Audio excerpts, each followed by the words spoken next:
Hey guys, what's going on? So, if you haven't seen it, yesterday I decided to do a video, or I decided to do a live stream testing out the viability of Vampire.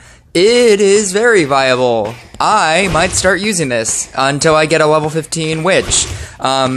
So, if you don't already know, this was a tech being used in Inquisitor decks, and it kind of looked like just like this cutesy thing. And then I just like really looked at it, I love Vampire. I've loved Vampire Tyrants ever since they came out. But the only time I ever find myself using Vampire is in co-op, which whenever I'm supporting somebody in a shaman support kind of way, and I really like the tech, but like nobody does that because you'd rather just run double DPS.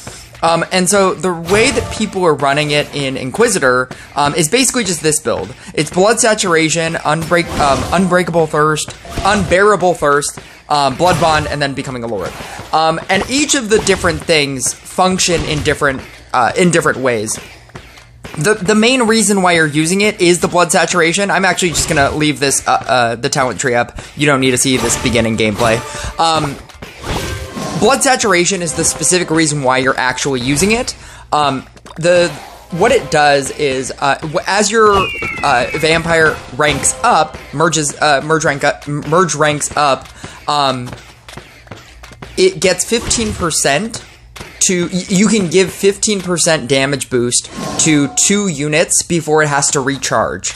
And essentially, at level 7, you're getting 105% damage boost. For comparison, I have a level 13 Witch, and to get to 105% damage boost, I would need to merge 20 Witches. My problem with Witch is that I was averaging maybe 10 or 15 on a good game. The most ideal version of a Spirit Master deck is Spirit Master, Night Statue Trapper, Witch, Scrapper. So you can't run Harley Quinn because Harley Quinn is technically not doing anything, and you'd rather run a Trapper and a Witch, and you have to run the Night Statue and the Spirit Master and the Scrapper. And Harley Quinn you're losing out on damage if you run Harley Quinn, because if you use Harley Quinn to get Witch merges, so that you get it faster, now your Harley Quinn is just a dead card doing nothing in your deck. At which point, a Harley Quinn is better, a Trapper is better than a Harley Quinn, at which point you run Trapper, but if you run Trapper, then you have no way of copying Witches, and so sometimes you just don't pull Witches. And then sometimes, because you're using Scrapper, the problem with that is that when you leave a level 1 Witch on the field and you keep scrappering to get another level 1 Witch so that you can merge them, sometimes that level 1 Witch will merge up because of your scrappers. And then that becomes a problem, and then you just have to eat the level 2 Witch, and then hope to get another one, and then hope to get another one. And so I was averaging, at best, like 10, 11, 12, like, Witch merges in, like, an entire game. And so I was just getting incredibly unlucky. And so to get to 20 merges to be equivalent to a Vampire bonus is just madness. Beyond that, Unbearable Thirst is not really a talent that you're specifically using, but whenever you do bite things, you're also infecting an enemy unit with vampirism, and whenever that unit kills a thing, you're gaining mana from it, but most of the time, it's gonna attach to something that's not killing things, so that's not really something you're really invested in. Blood Bond is the other main bonus. The armor of bitten monsters decreased by 10% and by another 10% for each empowered unit, but cannot be decreased by more than 30. So, essentially, when you bite 2 things, every single time the vampire bites a monster, that is getting 20% defense reduction. You could run a 3rd vampire, but that just seems excessive, and I'm not completely saying that you need the board space, but the problem is in this match, I actually had two vampires, and I ended up eating one of them because you don't really want more than one vampire, because you don't want all of your hits to keep going to the vampire. All of your scrapper hits to keep going to the vampire. Ironically, in this game, my vampire gets hit a bunch of times. And the reason why I specifically wanted to test this out is specifically because of the Dark Domain bonus right now. There's another vampire hit on my level 7 vampire. It gets hit so many times. The reason why I wanted to specifically test this out is because of the Dark Domain bonus. I just wanted to utilize some unit that can just get free upgrades.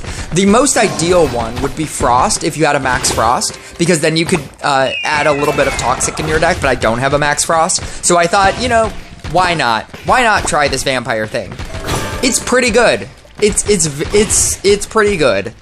The final talent on the vampire is summoning a white to your opponent's field, and it doesn't come into play very often. It's more like a win more type card. If you're already winning, you're gonna win a little bit more. So essentially, if they're gonna get hit at the gate and you bite something, it summons a white, not at the beginning of their gate, but in front of their the first monster. So you could theoretically just auto-kill somebody if they're gonna get hit once, if you time it correctly. But you're also just, like, giving them big monsters, so you can time it. You're basically timing it on bosses as well. You're using it like a Mari. You're giving them an extra monster that they have to kill. Again, that doesn't normally come into play too often. You'd have to get into, like, really late bosses for that to even kind of matter. But essentially, like, the vampire is not only giving your units a 105% boost, but you're also getting mana from it. And in a Spirit Master deck, that's obviously super important. I'm running Gadget, and I'm doing it for the attack speed. I was running Jay for a while, but I have a level 19 Gadget, and I feel like I should be using my level 19 Gadget. Getting a Gadget, and I get super lucky with the tiles, with the Amulet of Growth tiles. I get super lucky with all of my placements. I get super lucky with all my gold tiles. This game, I'm getting an excessive amount of field luck. The growth tiles are in perfect places to where I can only not use one. I get gold tiles on all of those growth tiles. Like, I wanted my opponent's deck to go so far because I wanted this to be like a very impressive long game, like, I did 70 billion damage. Like, I don't know. It felt like I could do a lot with this. And what's funny is I don't even play this as optimally as I probably could have.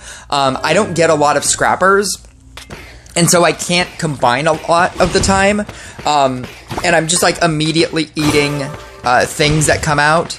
And when you immediately eat things, you could be combining things, but that's also a risk, because then when you scrapper hit, you could potentially scrapper something that you're just gonna eat, and so that becomes a problem.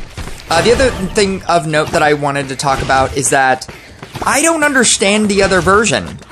The version that he's running, minus... No, I think that's basically the complete version of that deck. I don't understand that version. It's using Enchant Sword instead of Night Statue, and then it's running Witch. The Harlequin is obviously so that you can get more Enchant Swords and more Witches and more Dryads in order to upgrade everything. And I've seen that deck do a large quantity of damage, but I don't understand it.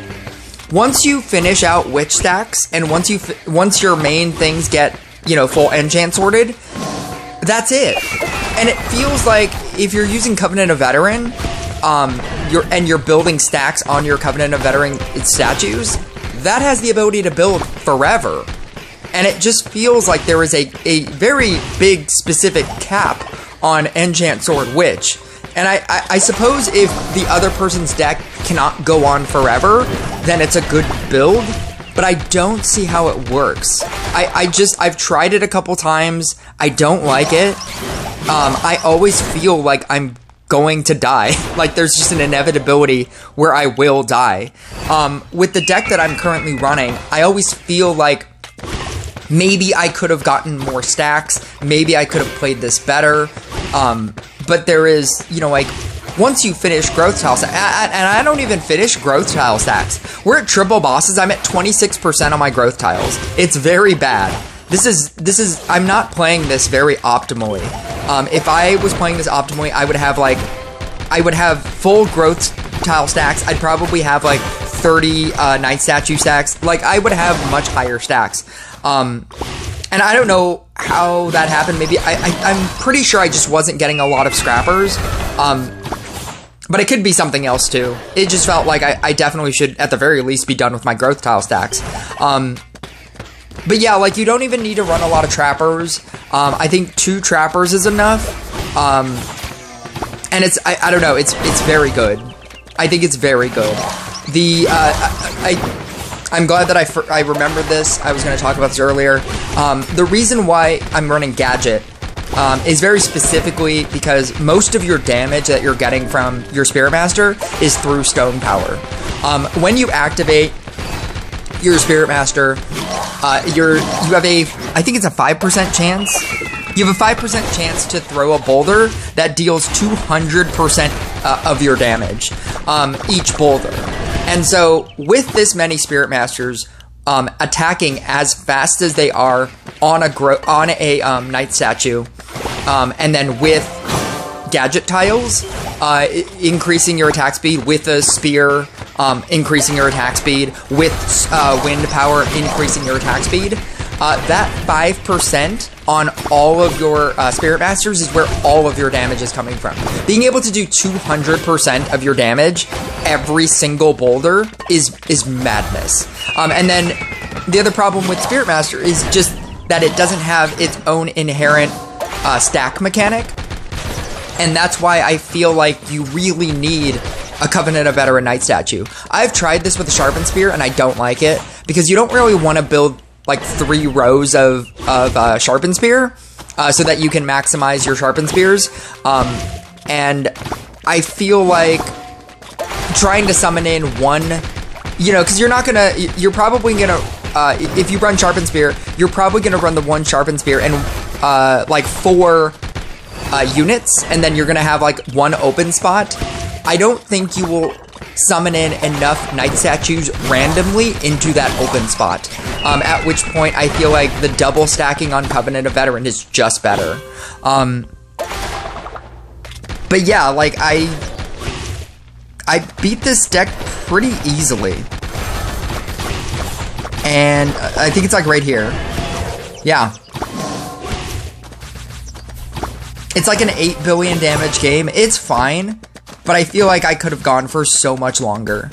Especially with all these gold tiles that I perfectly got. It was, sometimes it's just placement. Sometimes you win games, or your winning games or losing games is based on tile placement. And with Gadget, it's a lot of luck. I've gotten to triple bosses where I haven't gotten a single gold tile.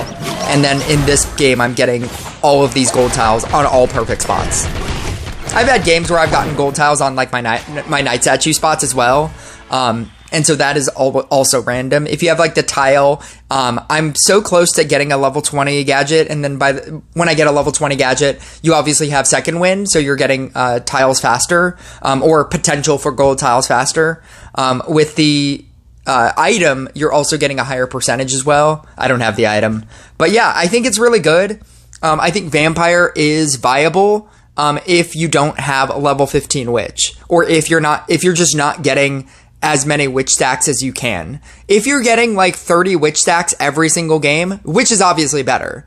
But I think that if you can't get to 20 or 30 witch merges, try out Vampire. I think it's pretty good. I'll catch you guys next video.